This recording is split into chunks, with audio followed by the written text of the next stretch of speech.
Oh, very good. So we move on to acceleration. Okay, we move on to acceleration. Okay, right. So what is the acceleration? Acceleration A. The symbol for acceleration is A, and acceleration is defined as the rate of change of velocity with time. Now, actually, this topic you can put it under rate of change. When we study differentiation, we study the rate of change. Actually, this one you can put under rate of change, but they want to put it as a separate topic.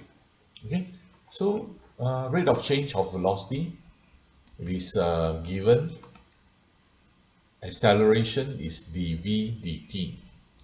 Okay, when you differentiate the velocity with respect to time, you will get the acceleration. And again, this acceleration is the instantaneous acceleration. That means it is the acceleration at that particular time. Something like our something like our velocity, instantaneous velocity. Instantaneous means at that particular instant. Other time it will be different. It's only at that particular instant. So this A here gives us the instantaneous acceleration of the particle. Okay, next one.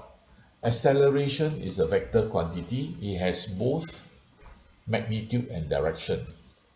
So let's say if A is greater than 0 or A is positive, it means that the particle is accelerating. The direction of V at this instant is not known. Now, if they just tell you the instantaneous acceleration, you wouldn't know how much is the velocity during that time. You wouldn't know where is the position of the particle. All these things don't know. You just only know whether the particle is accelerating or decelerating. Okay, right. Okay, if A is greater than 0, that means A positive, it means that the particle is accelerating, right? It's moving faster and faster.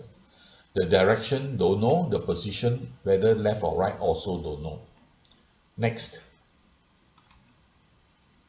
if A is less than 0 or A is negative, it means that the particle is decelerating. That means the particle is moving slower and slower, right? And what is the position? Don't know. What is the velocity? Don't know. Unless we try to find out. Okay? Later on, we can find out by integration, by differentiation, we can find out. But by looking at the acceleration alone, we wouldn't know. So we look at an example, v equals to 4t minus t squared. 4t minus t squared. Okay, so when you differentiate this v with respect to t, then the dv dt is 4 minus 2t, 4 minus 2t. And you try to create a table involving the time 0, 1 to 5. Then the velocity, you substitute inside here 0, 1, 2, 3, 4, 5, and you get the velocity to be 0, 3, 4, 3, 0, negative 5. And if you substitute the same time into the acceleration, then you get 4, 2, 0, negative 2, negative 4, negative 6. So this table gives you the velocity, instantaneous velocity and the instantaneous acceleration. So if you plot the graph of v against t, the velocity against time, so you will get a curve like this. At the top here, the velocity is positive. That means it is moving towards the right. Now at the bottom here, the velocity is negative. That means they already turn back and they move towards the left. So that is how you look at it, the top part and the bottom part.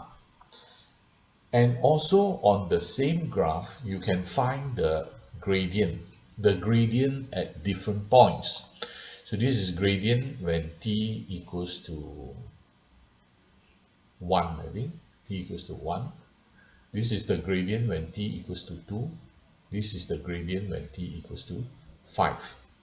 Now, this gradient shows the instantaneous acceleration at those time. I don't want to say at those position because we don't know the position. We only know the time. So it shows us the velocity and acceleration at that particular time. T equal to 1, t equal to 2, t equal to 5, and so on. Right. So having said all this, we're going to look at examples.